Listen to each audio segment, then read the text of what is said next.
Hi friends, today we're diving into my favorite color grading software, Davinci Resolve. This is the software behind the color grading of some of the movies we all love, like The Avatar, The Way of Water, James Bond Spectre, La La Land, or The Kingsman, and many more. It really shows just how powerful this software is, and how amazing it is to be able to work with it. In today's video, I'll be grading a shot I've taken, and I'll walk you through the process step by step. I'll also show you the export settings I use, and how I set up my preferences so you can get the exact same result. Quick disclaimer. I'm not sponsored by Davinci Resolve, and this video is 100% my honest opinion. The main reason I'm making this video is that I've received a ton of questions about my color grading workflow, and I wanted to address the topic. Alright, so welcome to Davinci. We are in the color grading tab down under here, and you can already see I imported a clip from a music video I shot a couple of weeks ago, and this is already my final edit. So for this video, we'll be keeping it very simple. And for the moment, I'm gonna delete the whole color grading workflow and we'll build it up from scratch again. So this is what you can see when you import a clip into your timeline. And from your timeline, you will be able to see it in the color tab as well. Now, what is Davinci Resolve doing? This is a node-based structure. So you can see here right now, there is no node applied. So there's nothing going on with the video. This is exactly how I shot it in RAW. So you can see the colors are all very flat. You can also see it down here in the waveforms. This means that this is the log file from the camera. So this gives us the most flexibility in post, but it looks very flat straight out of the camera. But we don't have to worry about that because this is actually exactly how we want to capture it. So the camera doesn't tweak any colors in a way that we can't control and don't want to. So the first thing we're gonna do is tell Davinci Resolve what kind of camera we have been using and what settings we used during the shooting. So what I will do is press Command S on Mac to create 5 nodes. And I will select the middle 3 ones, put them a bit further down below. So we have a nice and clear structure. I will be using the first and the last node to create the color space we want to be working in the middle of these 2 nodes. So here we're gonna press node label. We are going to call this color space transform, and this one is going to be called color space transform out. Now we will go up to our effects tab, look for color, and we can select color space transform. We can drag it over to our CST in node, and we can do the same step over here where we pull it over to our CST out. For the CST in, I'm going to be telling Davinci what camera we shot it on and in what color space we want to be working in between these 2 nodes. So now a very important step is to take a look at our preferences. You can do this in the settings on the bottom right corner. In the color management, you can see I chose to go with the Davinci YRGB color space, which allows us to bring the footage into a much wider color space to work in. The timeline color space will be Rec 709 and the output color space as well. All right, so now we are going to choose the camera and color space. In my case, I shot it on the C70 in Canon Log 2. So in my case, we are going to look for Canon. So I press here, press C for Canon on my keyboard. You can select Canon Cinema Gamut, and the input gamma in my case will be C for Canon again, C Log 2. This varies from camera to camera. Here you can choose the settings that you have been using on yours. The output color space is going to be pressing D on my keyboard for Davinci Wide Gamut, and the output gamma is going to be Davinci Intermediate. Alright, so here in our CST in, we can see we selected the output color space to Davinci Wide Gamut and the output gamma to Davinci Intermediate. Now for the CST out, we will be asked what input color space and input gamma we are using. So we can reference this here, and we're just gonna select and press D on my keyboard, Davinci Wide Gamut, and the input gamma as Davinci Intermediate. Now it already starts to look a lot better. And for the output color space and output gamma, we can also check again in our color management, time at color space and output color space. This is the output color space as here is going to be rec, so I press R, rec 709, and the output gamma is going to be gamma 2.4. This is what most monitors display, so we are going to use the rec 709 and gamma 2.4. And now you can already see when I disable these two nodes, it's already a lot happening. So also here our flat image, lifeless flat image that we have straight out of camera is now a lot more vibrant and has a lot more color details and information in the scopes down here, so in the waveform down here. So now we can start and edit the footage to our liking. For this, in a very easy setup way, I like to start with primaries. I'm gonna have my structure with the node labels so I don't forget. So I'm going to use primary before I move on to the look node, and I will also add a couple of windows. Again, this is a very simple workflow. You can go a lot further than this, but for most cases, this is what you want to be working with, especially if you're starting out and you start to be using more advanced cameras. You are going to take advantage of the dynamic range, maximum dynamic range of your cameras. This is where the CST in and CST out is used for.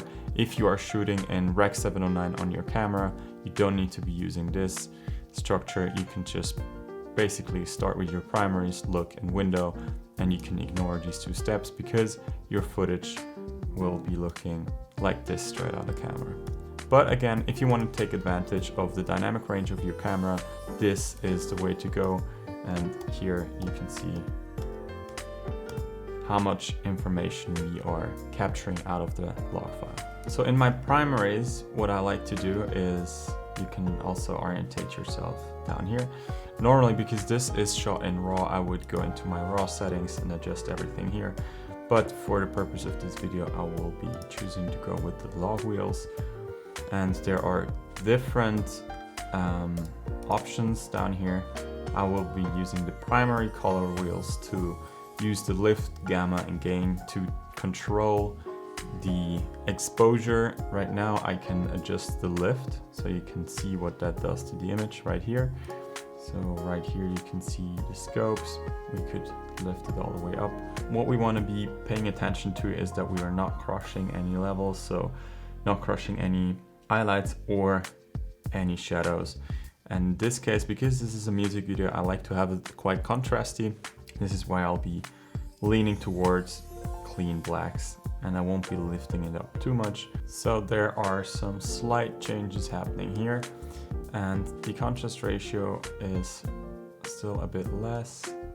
Yeah, I think somewhere around this looks good to me. We can also adjust the temperature. So in this case, the video is leaning more towards something chilled, at home, cozy vibes, maybe some candle lights. You can also see the lights are quite warm, so I might be increasing. I also like to go back, push it up, and see how much is too much, and then I'll just go down a bit further. So maybe somewhere around here. It's already giving it a very nice look. All right, let's move on to our look node. For our look node, I will be staying in the log wheel section of the primaries, and I will be looking at my shadows. What I will be trying to do with the look node is to add a bit more blue into the shadows. Not too much though, but a slight bit. Now this is a very stylistic choice. In my case, I quite like to add a bit more blue to the shadows. All right, so what I've did here as well is adjust the tint ratio, so I'm leaning a bit more towards green. Now I really like the skin tones again. These are some minor tweaks. Things that I do on a regular basis is adjust the tint and the temperature. So I could also lift it up a bit more now, and I start to really like the look of it. It is giving me a bit more color separation because of the blues here. So if I do before and after, it's just a bit more stylized. Again, this is all up to personal preference. In my case, I like to adjust it with the shadows and the midtones for this kind of scenario, just a little bit to give it a bit more of a stylish look. We can also play around with the saturation, which I quite like at the moment. What I'll be doing next is I will be going to my curves, you can press here, and what I will be doing is press on these three dots here and add editable splines. When you adjust this, you will have the option to really fine-tune the curve. And because our blacks are looking good at the moment, I might be lifting up the blacks just a slight bit, but increasing the shadows. So what this is going to create is a slight S-curve, which is going to push him out a bit more and give it more contrast. All right, very subtle adjustments here. But if you combine all of the small changes we did, it's already a lot more stylized. I will leave the look as it is. I don't want to be tweaking too much more. I want to keep it nice and simple. There is a blue hue in the image now, but this is again a stylish choice. And we can move on to our windows. This is the tab for windows, and what I'd love to do is create a rectangular shape. A very handy tip here is to press Shift and H so you can see what this actually is affecting. In my case, I only want to affect him, the main subject, somewhere around this. Again, I press Shift H and I go back to my primary wheels, my color wheels, and now I will try to enhance the focus on him. So I will increase the brightness just a slight, very slight bit. And here it is important to also take care of the contrast ratio when we increase the exposure so that it still looks natural. It emphasizes the main character more on the image. And again, we could go much further in this image with a lot more things to do. So this is a nice and simple way to just apply some kind of look, and already it does look a lot better than before. I will disable these three nodes just as a reference. And already it looks a lot better. We could go on by pressing Option S, we can create another node, and this would be Halation. I'm going to show you an effect I really like inside of Davinci, which is called Halation. And already you can see this is a lot more stylized. What this does is add the red hue to the brightest parts of the image. Right now it's a bit of an overkill, so I'm going to adjust this, the threshold, but just a slight bit. That would look nice. Also look what it does to this part of the image. I really like this, and I really like the look on the lamp. Very nice. That's a stylish touch for a music video that is reflecting a very creative approach. And now that we have graded our footage, we will be heading into our delivery. What I will do here is I will choose the H265 master. I will give it a name. This would be music video chill.